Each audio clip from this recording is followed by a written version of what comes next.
Good morning. हम लोग पिछले भाग में देखे थे कि जीवों में जो जनन होता है उस जनन की अलैंगिक विधि। फिर हम आज देखेंगे जीवों में जनन पार्ट 2 में, यानी कि अलैंगिक जनन जो पौधे में पाए जाते हैं उसे वर्धी जनन के नाम से जानते हैं, वेजिटेटिव रिप्रोडक्शन। वर्धी जनन में पौधे के कोई भी भाग से नए पौधे का निर्माण होता है, उसे वर्धी जनन कहते हैं। तो हम लोग इसमें लिखेंगे अलैंगिक जनन की वैसी विधि जिसमें पौधे के कोई भी भाग टूटकर या विखंडित होकर उससे नए पौधे का निर्माण करते हैं, उसे अलैंगिक जनन कहते हैं। अलैंगिक जनन मुख्य रूप से जो अलैंगिक जनन की ये जो विधियां हैं वर्धी जनन, ये मुख्य रूप से दो प्रकार से होती हैं। पहला आर्टिफिशियल और दूसरा नेचुरल। तो पहला हम देखेंगे नेचुरल वेजिटेटिव रिप्रोडक्शन।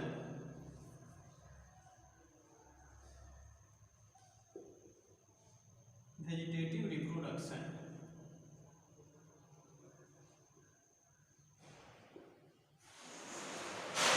इसे कहते हैं प्राकृतिक वर्धी जनन।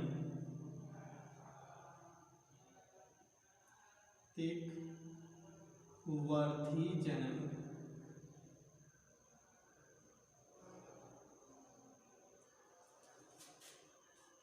यह वैसे वर्धी जनन है जो स्वतः प्राकृतिक तरीके से होते हैं, उसे प्राकृतिक वर्धी जनन कहते हैं। यह स्वतः होता है, इसे मानव के द्वारा इसमें किसी भी प्रकार के हस्तक्षेप नहीं किया जाता। दूसरा आर्टिफिशियल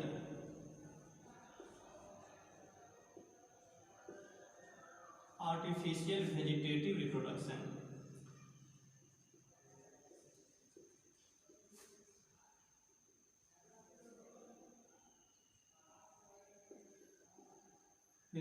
इसे कहते हैं कृत्रिम वर्धी जनन।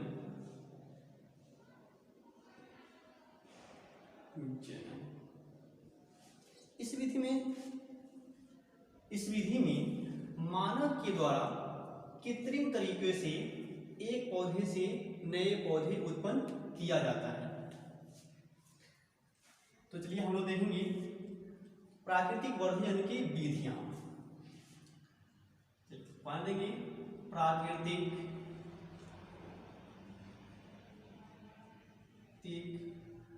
वर्धी जनन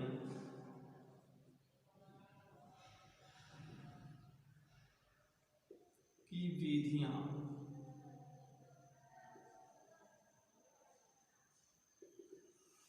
तो ये जो प्राकृतिक वर्धी जनन है, ये पौधे के वर्धी भाग या कायिक भाग से होते हैं।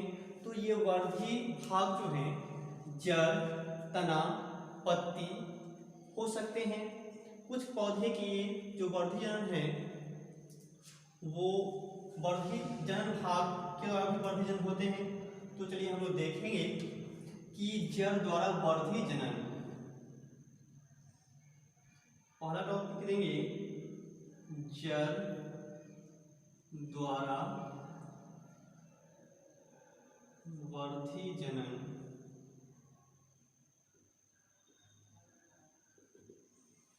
इसमें होता क्या है कि पौधे के जड़ से ही नए पौधे का निर्माण होता है, जैसे शकरकंद, केला, डलहेरिया इत्यादि को आप लोग देखे होंगे। इसके जड़ से ही नए पौधे का निर्माण होता है।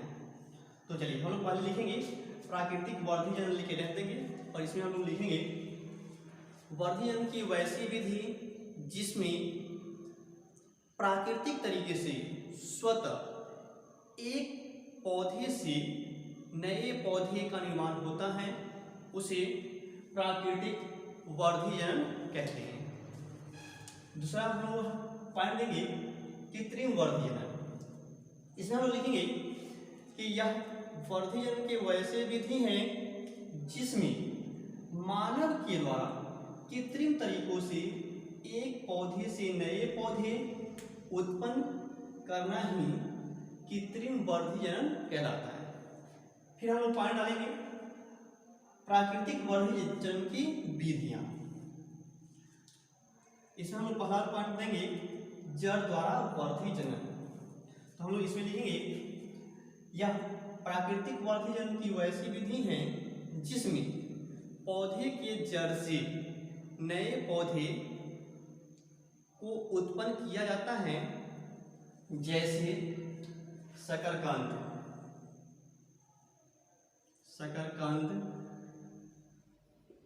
केला, डहलिया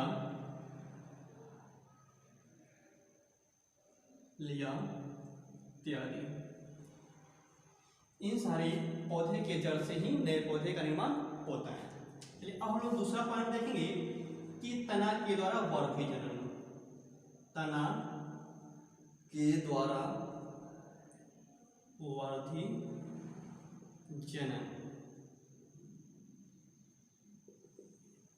तो वर्धीजनन में कुछ पौधे के तना भी भाग लेते हैं और हम लोग देखते हैं कि तना भी अनेक प्रकार के होते हैं।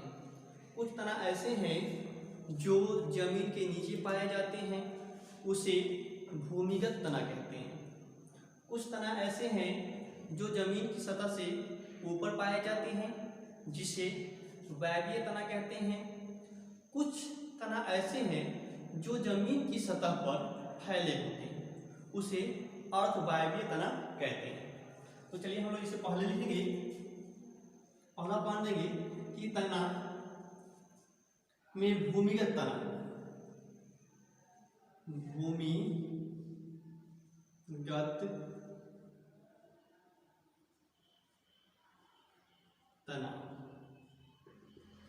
भूमिगत तना इसमें हम लिखेंगे कि वैसे तना जो जमीन के सतह से नीचे पाए जाते हैं, उसे भूमिगत तना कहते हैं, जैसे अदरक, प्याज, लहसुन, ओल इत्यादि। अब भूमिगत तना में जो जनन होते हैं वो अनेक अलग अलग तरह से होते हैं, उसके अलग अलग पार्ट खाए जाते हैं। तो हम लोग इसमें देखेंगे पहला, चलिए इसमें हम लोग देखेंगे पहला प्रकांड। इसको कहते हैं राइजोम।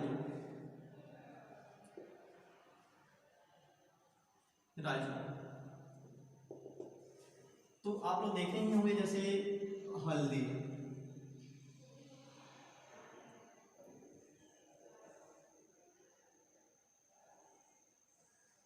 तो हल्दी में जनन के लिए पर्व संधि पाए जाते हैं जो विखंडित होकर नए पौधे का निर्माण करते हैं।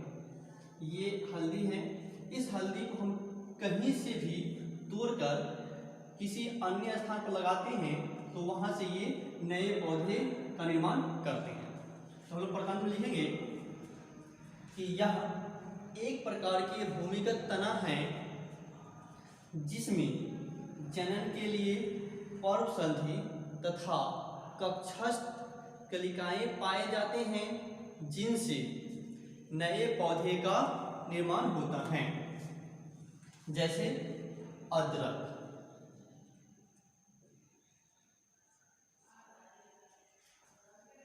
दूसरा इसमें हम लिखेंगे कंद या आकंद। कंद या आकंद, इसको कहते हैं ट्यूबर।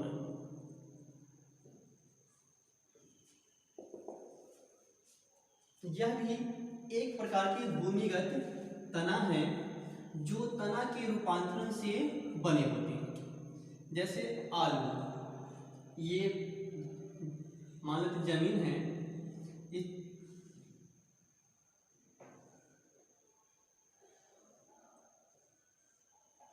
और इस जमीन के नीचे इस ये तना रूपांतरित होकर नए पौधे का निर्माण करते हैं। इसमें कक्षस्थ कलिका पाए जाते हैं और पर्व संधि के रूप में इसमें आँख पाए जाते हैं, जिन आँख से नए पौधे का निर्माण होता है। यही आँख क्या करते हैं, नए पौधे का निर्माण करते हैं। चलिए हम लोग इसमें लिखेंगे कंद या आकंद में यह एक प्रकार के भूमिगत तना के रूपांतरित भाग हैं, जिसमें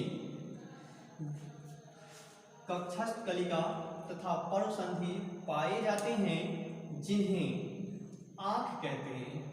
इन आँख से नए पौधे का निर्माण होता है।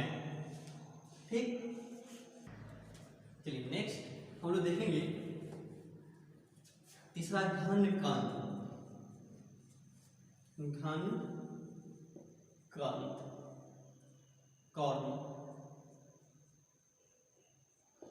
यह भी एक प्रकार के भूमिगत तना है जो जमीन के निचले सतह में पाए जाते हैं।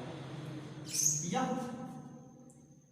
इसका निर्माण परकंद के संघनित होने से होता है, अर्थात परकंद के उदक रूप ही घनकंद का निर्माण करते हैं।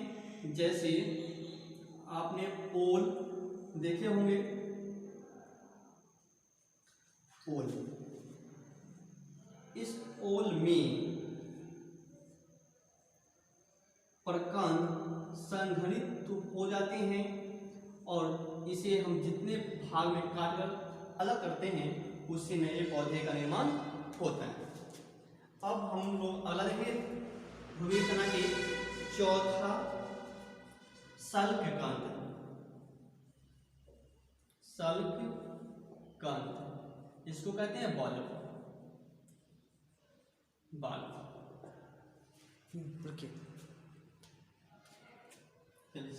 बल्ब, तो बल्ब यह क्या है, एक प्रकार के भूमिगत तना है जो सल्कों के संघनित एकत्रित होने से बने होते हैं।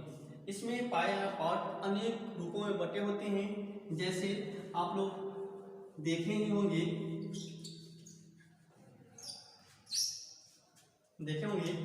प्याज,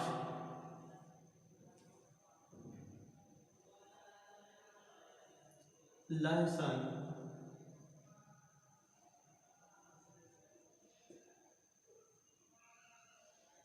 इस प्रकार से इसमें अनेक बल्ब पाए जाते हैं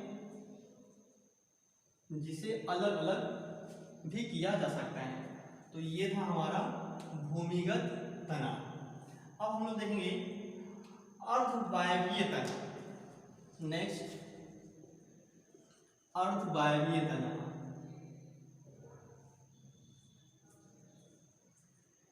अर्धवायवीय तना, अब अर्धवायवीय तना क्या है कि ये वैसे तना हैं जो जमीन की सतह पर फैले होते हैं। जैसे आप लोग दूब देखे होंगे, जलकुंभी, ये सब क्या है, अर्धवायवीय तना। तो हम लोग अर्धवायवीय तना के उदाहरण देखेंगे। इसमें हम लोग पहले लिखेंगे भूप्रसारी तना। भूप्रसारी तना, भूप्रसारी तना। भूप्रसारी तना क्या है कि यह एक प्रकार के अर्धवायवीय तना है जो भूमि के निचले सतह पर फैले होते हैं। उसे भूप्रसारी तना या भूप्रसारिका कहते हैं। जैसे आप लोग दूबघास देखे होंगे, दूबघास इस तरह से फैले होते हैं।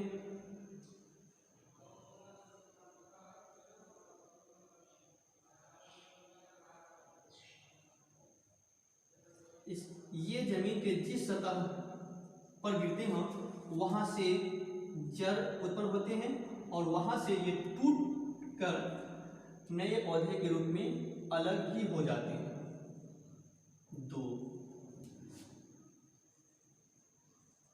घास।